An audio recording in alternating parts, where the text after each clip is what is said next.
Hey guys, what's going on? Dubs Nation's back. Real quick, do me a favor. I'm trying to grow the channel. Just hit subscribe, hit that notification bell. It would really mean a lot if you also like and share. Just take a second, hit the like button, please. We got to let YouTube know which content is the most preferred. Let's shove it down their throats, guys. Today, everybody's freaking out over Trump's terrible comments about how he won't help foster a peaceful transition. Now, listen, Trump can't seem to say anything eloquently at all. And it always comes out bad, and then the media spins it into the worst possible thing. And meanwhile, he's saying that, no, I may not just concede and give it away if there was confirmed wrongdoings taking place. If we see evidence that there was some sort of fraud or there was a lot of ballots that were mishandled, no, we're not just going to say, oh yeah, give it to Joe, whatever. It's only the greatest country in the world, but we're just going to hand it over to the party that wants to completely destroy it. They're just going to, make it a one-party system by creating states and ending the filibuster, creating new states that will give them endless power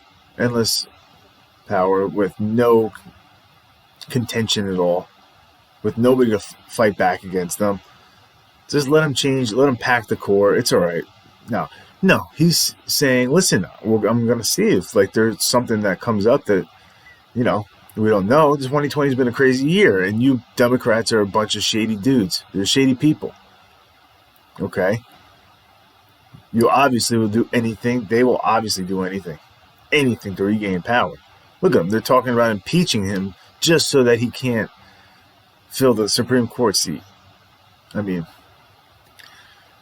look, we saw in New Jersey, my home state, tens of thousands of ballots. And there was like 60,000 ballots in just the primary were lost, mishandled, disqualified of some kind, not counted, put it that way. New York City was like almost 100,000. Same thing. All across the country, mostly in Democrat states because they're the ones that did mail-in voting. Meanwhile, Wisconsin, in the height of in the peak of their COVID spike, held their primary election and nobody got COVID. They were fine.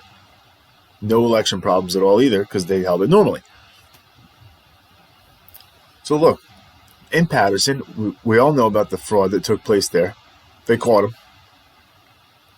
Meanwhile, our congressman for District 9 continues on social media because he's a straight-up propagandist. Bill Pascrell continues to constantly claim that there's never been any fraud. There's no fraud. It's a Republican talking point. It's in his own district that it happened. And now here we are again. They just found, not a big number, but they found a small number of ballots in Pennsylvania discarded.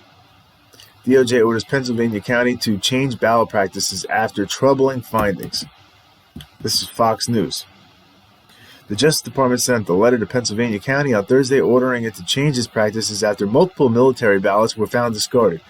Military voted for Trump last time and most likely will do so again, despite Democrats' efforts.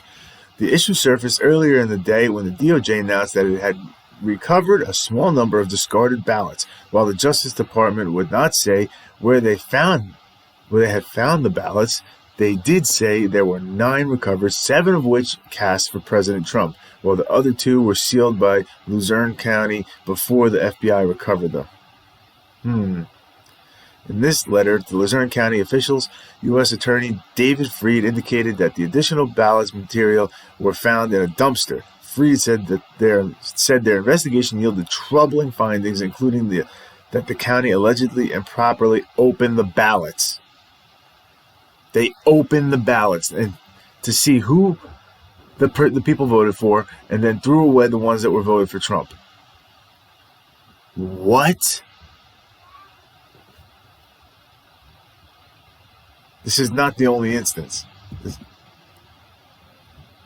Even though your staff has made some attempts to reconstitute certain of the improperly opened ballots, there is no guarantee that any of these votes will be counted in the general election. In addition, our investigation has revealed that all or nearly all envelopes received in the elections office were opened as a matter of course. Freed's letter read. And it goes on from there. See, this is what we're talking about. Listen, people, even people on the left, I'm imploring you to see reason on this one. Do you know where this is going to take us? Why do you want that to happen? Why? Why do you want that? Because it's going to take us to a place where nobody knows who the hell won. And then it could be both sides think that there was wrongdoing. The wrongdoing had taken place and there were nefarious actions taking place on both sides. And now we're fighting. Why? Why do you want to put us through that? Look, this is from the Detroit News, local news from Michigan. Judge's ballot harvesting decision threatens election integrity. They are allowing ballot harvesting in Michigan now. This is a swing state. Ballot harvesting is when you have an operative, not a state election official, an operative, a political activist. Basically, just picture somebody working for the campaign, any one of the campaigns. Go to people's houses and pick up their ballots.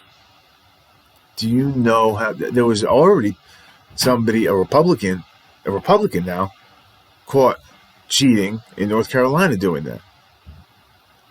Obviously, there's cheating on both sides. It's happening with ballot harvesting because it's so easy.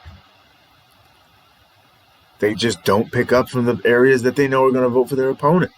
Or one side has more money and a bigger team and they can just outwork the other side. They know where some ballots are. They throw them away or whatever.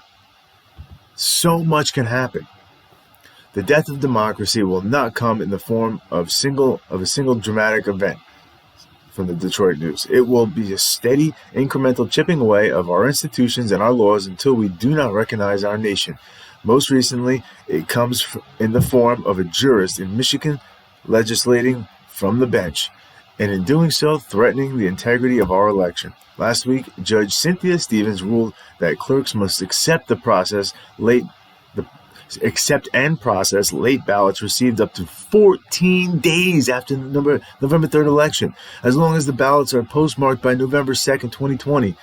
She also issued an injunction to allow ballot harvesting, which permits individuals to collect and submit ballots from people outside of their immediate family. Stevens has unilaterally changed Michigan's election laws from her bench. These are troubling times, people. These are really dangerous times. Stevens has vacated her responsibility to interpret the law and instead chose judicial activism.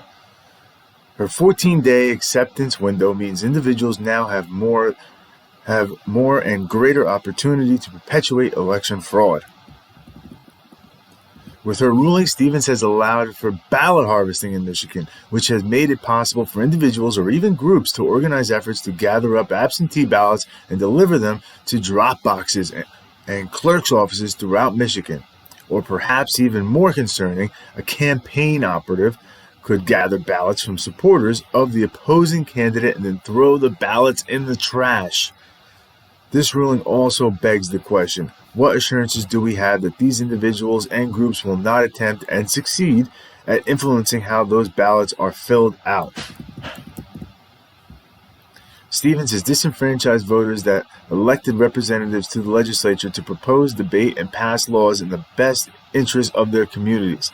Our Constitution, Article 2, established the legislature as a sole designer and definer of election laws. The voters of Michigan have been denied their right to represent democracy by a single jurist choosing to write the law without debate, discussion, or a vote.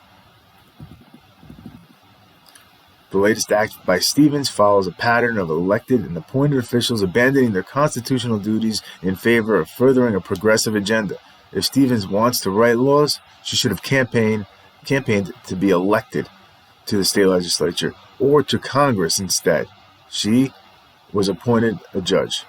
Her duty is to interpret law, not write the law. The Michigan Senate and House have taken steps to pursue an appeal. The integrity of the member election is in jeopardy as a result of this ruling, and Stevens has dealt another blow to our sacred democracy. Dangerous. I mean, this is not like, just complaining. This is serious. This is no joke. Like, this is the stuff that destroys a republic. We can't have it. And the other side obviously has no problem threatening violence, threatening a war. So what do? We got to appeal to the other people that aren't on either side yet. I mean, maybe some will come to their senses. Please, let's share this video. Get it out there just to let them know what is happening. Let them know what's going on. Some people just don't want to hear it, I know. But listen, if you're one of those people that just doesn't want to hear it, that time is over. I'm sorry. I get it that you hate it. I don't want, not everybody likes politics. I get it. But there's no longer a time for you. There's no longer time for you to just stick your head in the sand and pretend that it's going to be okay, because it may not anymore. Okay? So guys, please like and share. I'll get you in the next one. Thank you.